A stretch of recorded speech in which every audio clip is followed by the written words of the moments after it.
se ci fosse questa possibilità di autodiagnosticarsi più o meno la positività? Dipende dalle persone poi, sa.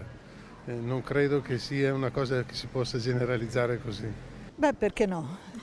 Si può provare e dopo magari farne un altro per la conferma. Quindi un'autodiagnosi secondo lei almeno per stare col cuore in pace? Certo, sì, io sono favorevole.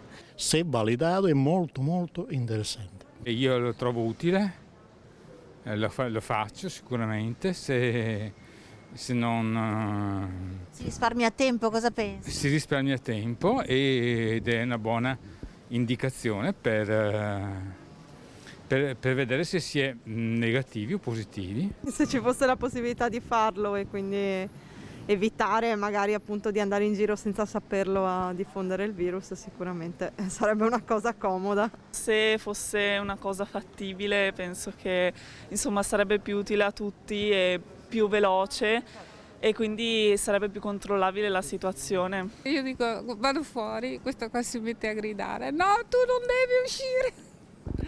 Se prendi qualcosa, cosa faccio io?